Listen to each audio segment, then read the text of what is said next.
little bit of time maybe to squeeze in one more question for all of you before we talk about calls to action.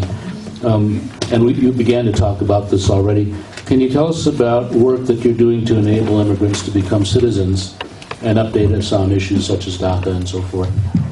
Yeah, so at the ACLU, we take on lawsuits that violate folks' civil rights and civil liberties.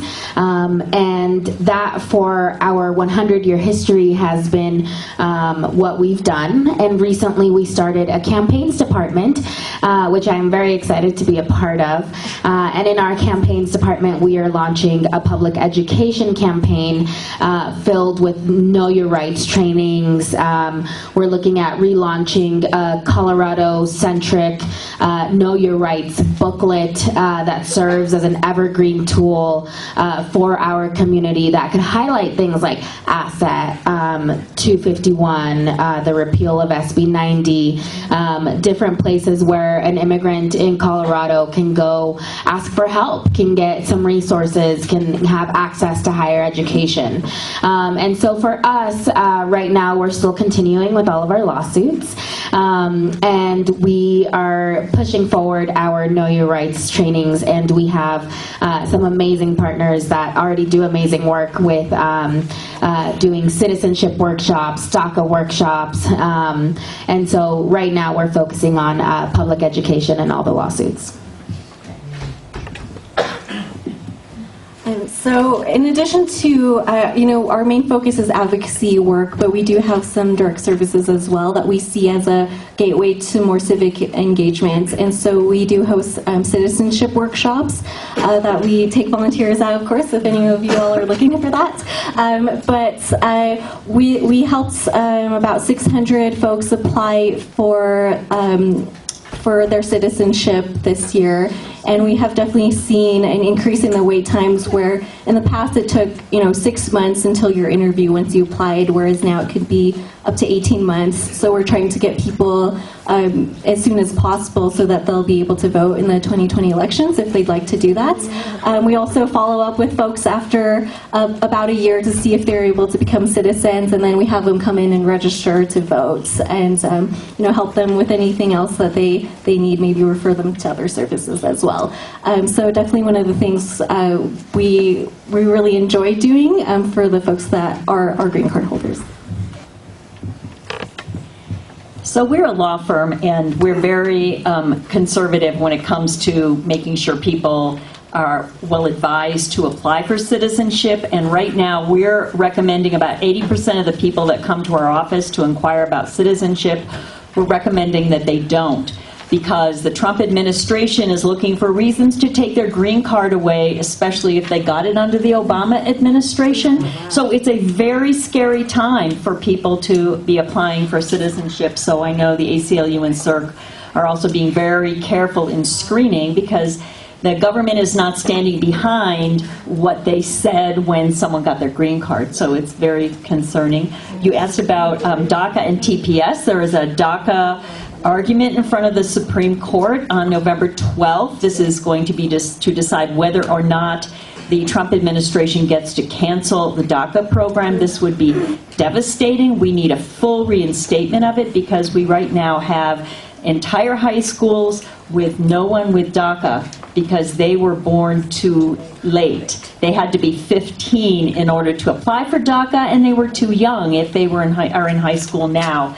And the last good news is today there was an announcement that people from El Salvador with temporary protected status, and that's a lot of people in our community, are not going to have to leave in January. They're going to have a year after the final resolution of that injunction lawsuit. So a little bit of good news from the administration about temporary protected status. Thank you very much. I think we'd like to turn now. We're wondering, I'm sure, what we can do. And we would appeal to you to enlighten us with calls to action from each of you. Yeah, definitely. Thank you. So for the ACLU, one of my primary focus is that Geo Detention Center over there in Aurora. And so for us, one of the most effective ways to make sure that we create a system of oversight and accountability is to make sure that our own representatives and elected officials can go into the Geo Detention Center, review the conditions of confinement, and share their findings publicly. And so we have to create a system of oversight and accountability, whether that's through the governor's office, through the attorney general's office, through the Department of Health, some sort of oversight and accountability for that facility. Second, for us, what is really important is that we create a system of universal representation, whether that is something that's statewide, and that's a legal defense fund. I know that there's been like an immigrant defense fund that has been going around, and if anyone wants to donate, they do amazing work at getting bonds paid for immigrants that are in GEO. And so creating a legal defense fund, universal representation for people that are in our community, that are from our community, it just lifts the burden of all of our community members going through that emotional trauma, going through the court systems. It really just ensures that every single person in GEO has some sort of legal representation. And right now, out of the 1,500, 10% of those people have legal representation.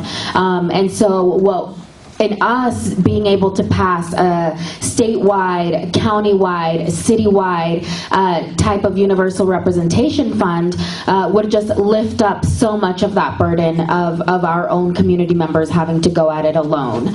And we, of course, need to limit the cooperation between immigration officials and our local police, because we know that when our community members are scared to call 911, to come forward as witnesses, to report a crime, we are all less safe.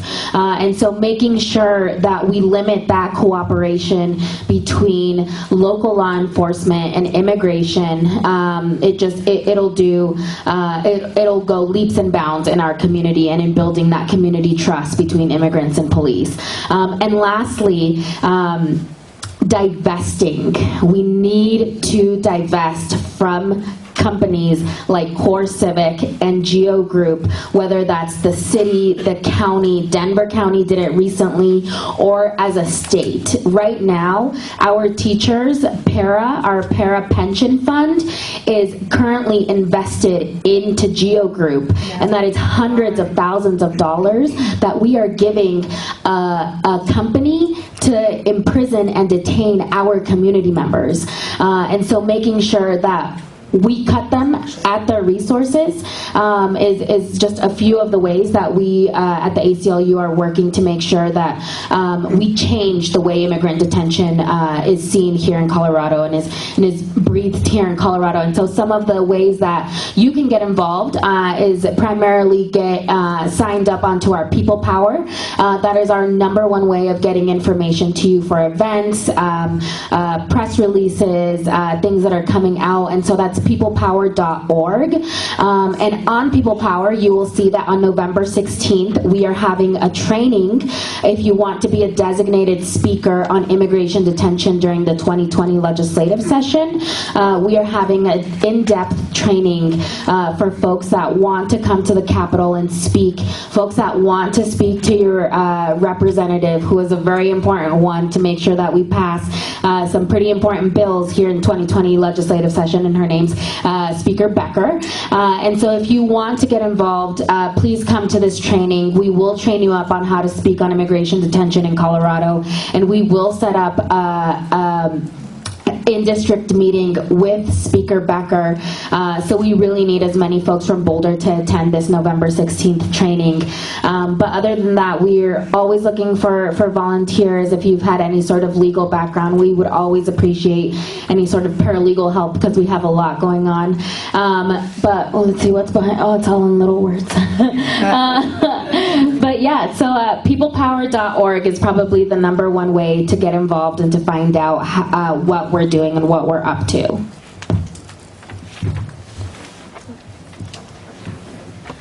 So I mentioned this previously, but definitely, volunteers. We're always looking for volunteers, whether you'd be interested in helping with our citizenship workshops, our hotline that folks call if they think there's an ICE raid going on, or even data entry. All of that stuff is so helpful for us. Also, if you belong to a group, and it doesn't have to be an official 501c3. We are a coalition. We have over 90 member organizations throughout Colorado, and that is what makes us powerful. And you don't have to, you can be an ally group. We have several churches. I put on here some examples. The League of Women Voters in Boulder County is one of our members.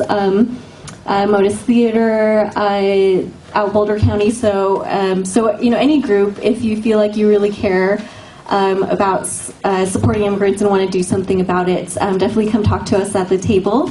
And it was kind of hard to just pick one, a few action steps, but we settled on calling your representative, Joe Neguse, and we have his number at our table as well, to thank him for holding the line and to make sure in the budget negotiations no more money goes to fund the wall on the south, or the wall in Colorado, apparently.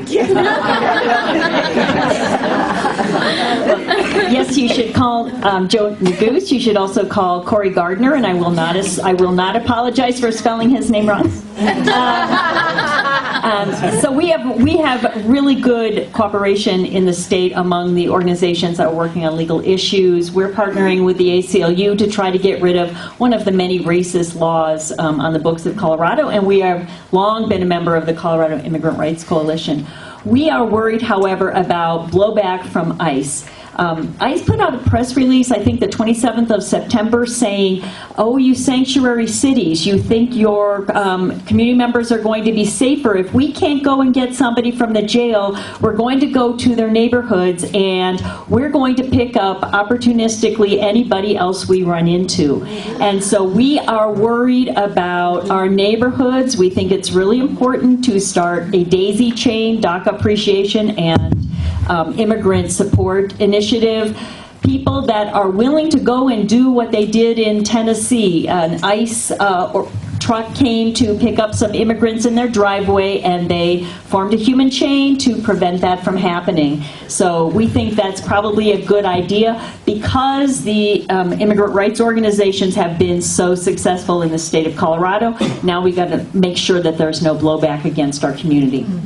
Thank you, Laura. And please do visit these organizations at their tables afterwards. Please join me in thanking our panelists.